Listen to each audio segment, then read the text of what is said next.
Hi guys! Welcome back to Joy Kitchen.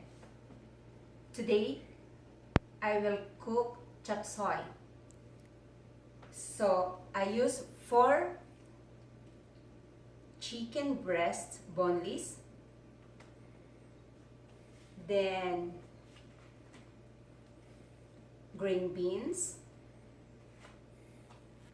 mushroom, carrots, and yellow red bell pepper, then garlic. Okay, then I have to slice the chicken into cubes.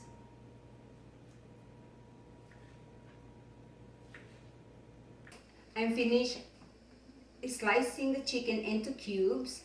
Now I have to boil it.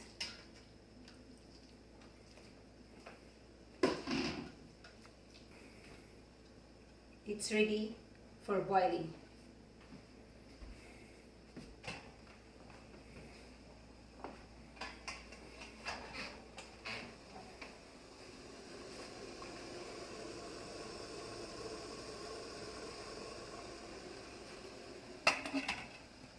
You can boil about 10 minutes.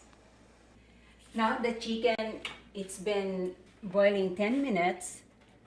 So the next things to do, I have to heat up the pan and 3 tablespoons of oil, cooking oil. Now I have to put the garlic.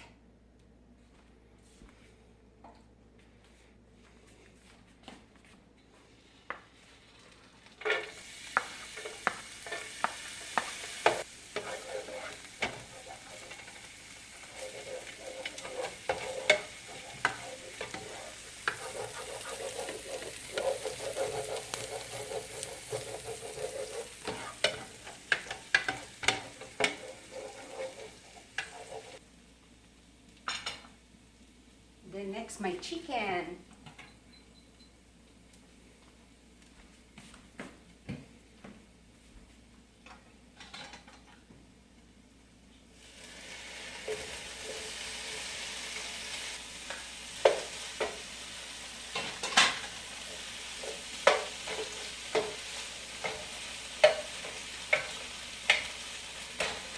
Now I have to add my veggies. So this one, in the package, it doesn't say how many grams. Now I have to scale so that I will find out how many grams that I use for the green beans.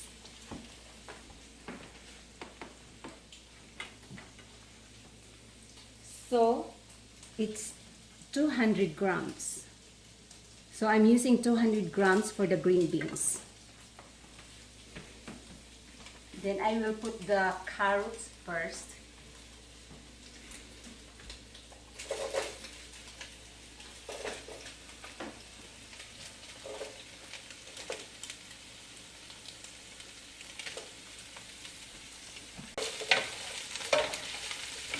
Since there's no water, so you know when I cook, I never use water. I just put Sprite.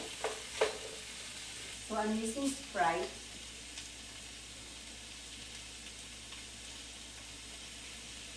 Yes, 1 cup of Sprite.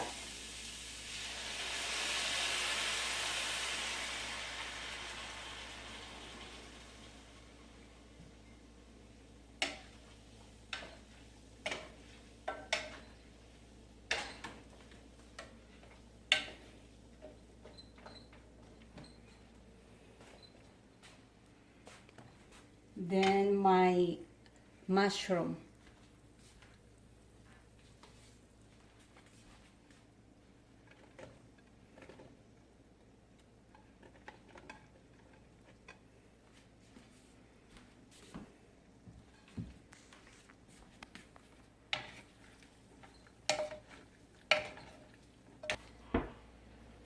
So I will put the lid, then I will leave it like 15 minutes. Okay guys, since the carrots is cooked, Now I have to add the chicken bouillon. So I use 1 spoon for the chicken bouillon.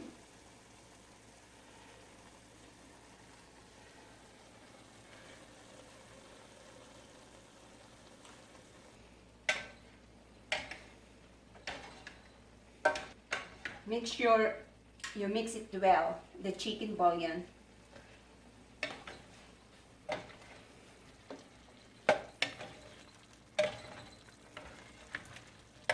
Now the last veggies I have to put in is the green beans and the red and yellow pepper.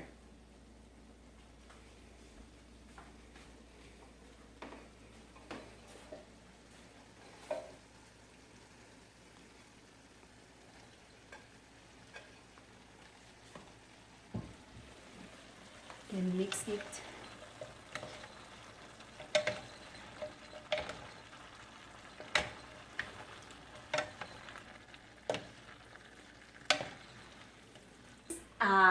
I will cook the green beans and red and yellow pepper until it gets soft. Don't cook the green beans too long, otherwise it will get mushy. Now I'm ready to put my seasoning. So I will show you my seasoning. I use this Chopsuey. It's called Mamasita. This is the one I'm using every time I'm cooking Chopsuey. I have to use like 2 packages of Mamasita.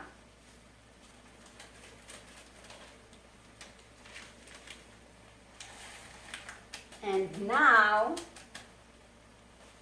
I have to use Sprite again to mix the seasoning.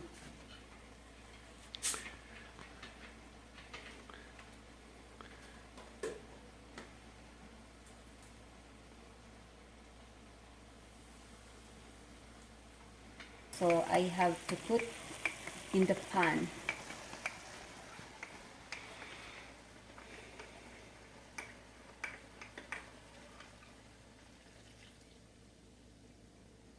There we go. So it's just like about half a cup of Sprite because there's a seasoning on it.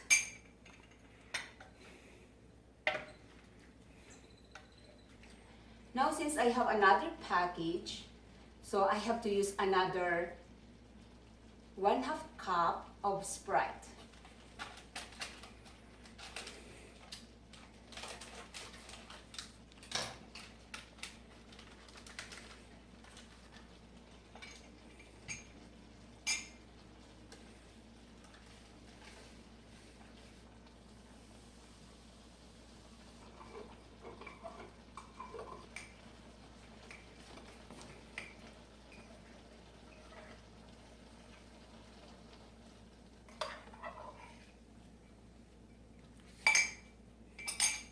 And you have to mix everything.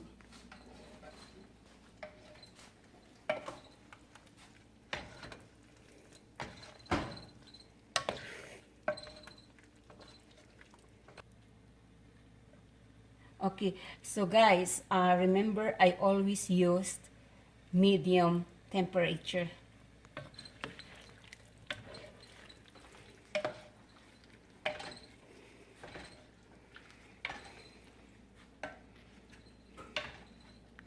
Okay guys, now I will cook another 5 minutes. Okay guys, maybe you heard that a little bit of squeaking. I think because of this pot. I have to remove this. Okay guys, my chop suey is done.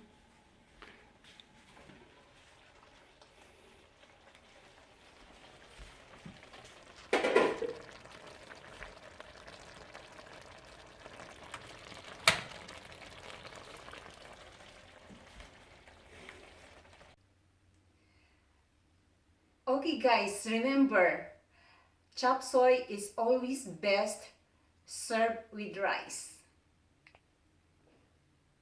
Okay guys, here's my finished product, chop suey.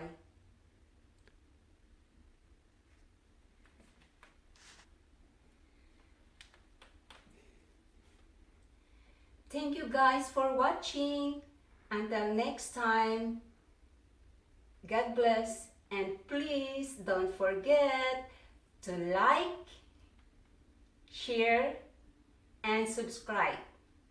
Have a wonderful evening. Bye!